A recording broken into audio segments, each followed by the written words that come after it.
Hello नमस्कार, welcome to the channel. इस video में हम समझेंगे कैसा रहा आज का ट्रेडिंग सेशन और किस तरीके से मार्केट्स ने ट्रेड किया। Let's get started. This is the disclaimer for you guys.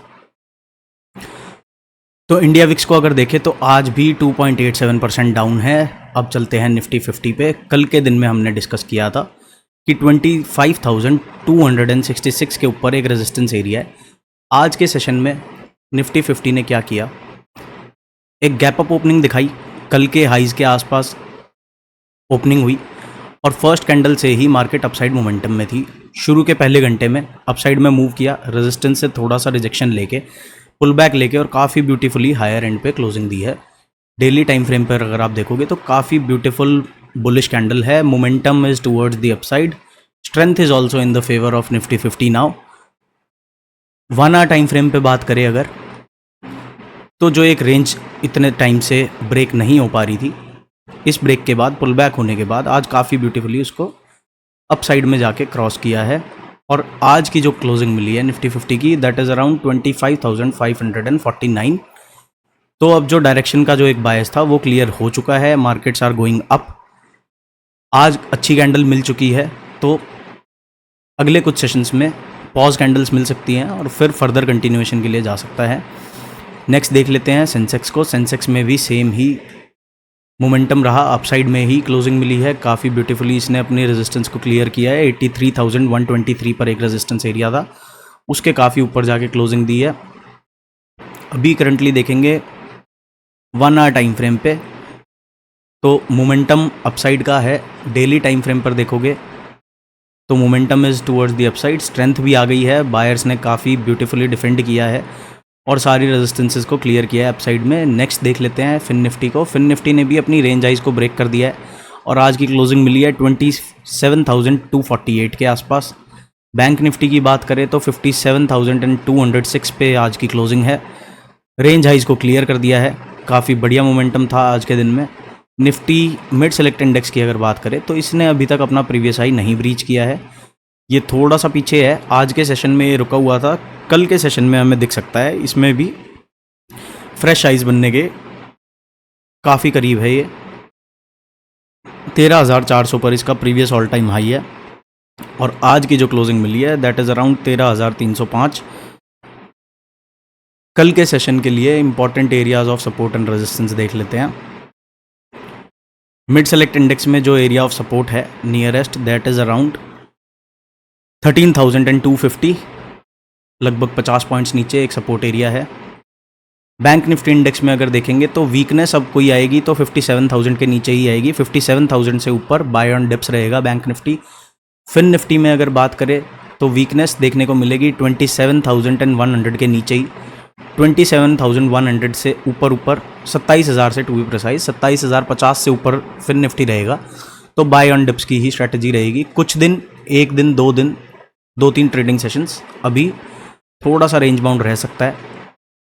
Sensex की बात करें तो सेंसेक्स में जो नियरेस्ट सपोर्ट है दैट इज़ अराउंड 83,280। 83,280 के नीचे ही वीकनेस आएगी। अपसाइड के लिए टारगेट्स ओपन है। प्रीवियस ऑल टाइम हाइज जो हैं वो फर्स्ट टारगेट रहेगा 86,000 का। यहाँ से ऑलमोस्ट 2200-2300 पॉइंट्स का और मोमेंटम बचा है सेंसेक्स के अंदर। निफ्टी 50 की बात करें अगर तो 26,277 प्रीवियस ऑल टाइम हाई है। इस तक पहुंचने में अब ये ज़्यादा टाइम नहीं लगाएगा। एरिया ऑफ सपोर्ट की बात करें डाउन साइड में तो 25,230 के आसपास एक अच्छा सपोर्ट है निफ्टी 50 के अंदर। इसके ऊपर पॉजिटिव रहेगा, इससे नीचे आएगा तो वीकनेस देखने को मिल सकती है। अब एक बारी बात कर लेते हैं नेचुरल गैस की, क्रूड ऑयल की, गोल्ड की, सिल्वर की। नेचुरल गैस की अगर हम बात करें तो as we discussed in previous video, rejection मिला है 357 के एरिया से। नियरेस्ट एरिया ऑफ सपोर्ट है 297 पर। जब तक इस रेंज के बीच में रहेगा तब तक natural gas will remain sideways. Crude oil की बात करें तो क्रूड ऑयल में भी काफ़ी अच्छा पुल बैक आया है ऑन डेली टाइम फ्रेम, तो ये भी अभी रेंज बाउंड ही रहेगा। इसमें अगर कोई अपसाइड की अगर हमें मोमेंटम चाहिए तो इंडियन क्रूड की बात करते हैं पहले, तो 5800 के ऊपर ही इसमें मोमेंटम आएगा। उससे नीचे जब तक रहेगा तब तक it will stay choppy. International WTI crude की अगर बात करें तो 67 के ऊपर इसका ब्रेकआउट है और 67 से लेके 69 तक ये रेजिस्टेंस फेस कर सकता है। 69 के ऊपर स्लोली एंड स्टडीली ये फ्रेश ऑल टाइम हाइज के जोन में जाएगा। गोल्ड की बात करें तो गोल्ड ने ब्रेकडाउन दे दिया है, एक पॉज कैंडल भी बन चुकी है। आज के सेशन में जिस भी सेशन में 96,380 वाला एरिया क्रॉस होके ब्रेक एंड क्लोज हो जाएगा, फिर हमें डाउन साइड के बड़े मूव्स देखने को मिल सकते हैं गोल्ड के अंदर।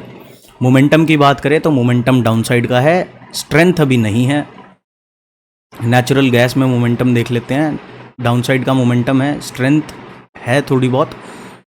जब तक 319 के नीचे नेचुरल गैस है तब तक ये नेगेटिव जोन में ही रहेगा और सेल ऑन राइज की स्ट्रैटेजी चलेगी। सिल्वर को देख लेते हैं एक बारी।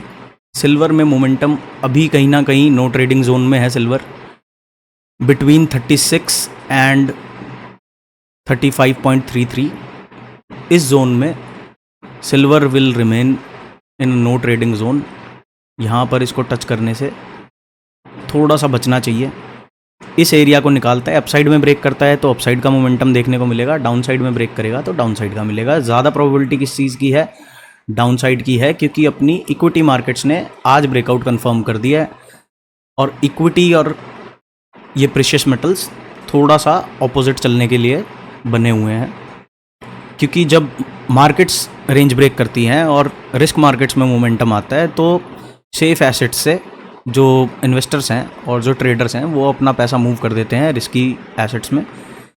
नेक्स्ट बात कर लेते हैं BTC की। BTC ने एक डाउन मूव दिया और 98,000 के आसपास से एक बाउंस बैक दिखाया है। सारी इंपॉर्टेंट EMAs के ऊपर क्लोज कर चुका है। 1,06,000 का जो एक हमारा नंबर था उसको भी BTC ने क्रॉस कर दिया है। जब तक 1,06,000 के ऊपर है अब BTC is in a positive territory और बाय ऑन डिप्स की स्ट्रैटेजी चलेगी। इथीरियम की बात करें on the other hand, Ethereum अभी थोड़ा सा रेंज बाउंड है। इथीरियम में जो स्ट्रेंथ देखने को मिलेगी वो मिलेगी 2500 से 2600 के एरिया के बाद। जिस दिन हमें इथीरियम के अंदर 2600 के ऊपर एक डेली कैंडल क्लोज मिल जाएगा उसके बाद इथीरियम में भी बाय ऑन डिप्स की स्ट्रैटेजी रहेगी और हम अपसाइड के टारगेट्स के बारे में डिस्कशन करेंगे। So this is all in this video. एक दो स्टॉक्स और डिस्कस कर लेते हैं। F&O स्टॉक्स की बात करते हैं। हिंद कॉपर में ब्रेकआउट देखने को मिला है, सारी इंपॉर्टेंट मूविंग एवरेजेस के ऊपर आ चुका है। Area of resistance was around 271, उसके भी ऊपर आज क्लोजिंग मिल गई है। टॉप 2 बॉटम अभी अगर इसको देखें हम तो ऑल टाइम हाई से ऑलमोस्ट करंट प्राइस तक ये 34% नेगेटिव है। आज मेटल सेक्टर में ही थोड़ा सा मोमेंटम देखने को मिला है, ज़्यादा इम्प्रेसिव जो है। ब्रेकआउट हो चुका है, momentum is towards the upside. Dalmia Bharat is also looking very good. 5% की कैंडल है, पूरी रेंज को क्रॉस करके क्लोजिंग मिली है। Next area of resistance is around 2293। All time high से कितने डिस्काउंट पे है ये डिस्कस कर लेते हैं एक बारी। कुछ मेजर डिस्काउंट अब नहीं बचा है। एक पॉइंट पे ये ऑलमोस्ट 34% डाउन था, अभी करंटली देखेंगे तो सिर्फ 10% डाउन है। अच्छा मोमेंटम बना हुआ है स्टॉक के अंदर।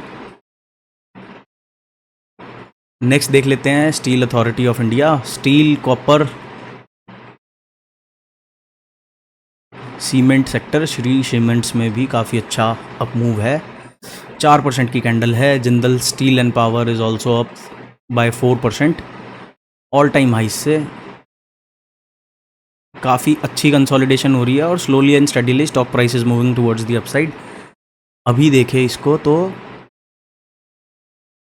12% डाउन है। Next immediate area of resistance on weekly time frame is around 1126। तो काफ़ी अच्छी स्पेस पड़ी हुई है, 200-250 पॉइंट्स अपसाइड में जिंदल स्टील पावर के अंदर हैं। सेलिंग कहाँ पर देखने को मिली है वो भी डिस्कस कर लेते हैं। कौन से ऐसे सेक्टर्स थे? ओबरॉय रियलिटी, ये स्टॉक्स रियलिटी स्टॉक्स काफ़ी अच्छे मोमेंटम में थी कई दिनों से। अब इनमें एक पुल बैक है, पुल बैक के बाद ये फिर से बुलिश टेरिटरी में जाएंगी। नेक्स्ट बात कर लेते हैं कोल पाल में काफ़ी वीकनेस है अभी। इसका जो 200 मूविंग एवरेज है वो ही 2700 पे है और स्टॉक प्राइस अभी 2386 पर है। OFSS की बात कर लेते हैं। IT इज़ इन कंसोलिडेशन, ये वाइबल हो जाएगा अबव 9400। परसिस्टेंट की बात कर लेते हैं। परसिस्टेंट का एक रन अप हो चुका है, अब ये थोड़े दिन के लिए कंसोलिडेट करेगा और फिर अपसाइड की तरफ मूव करना स्टार्ट करेगा। So this is all in this video. मिलते हैं नेक्स्ट वीडियो में। बाय बाय, जय श्री राम।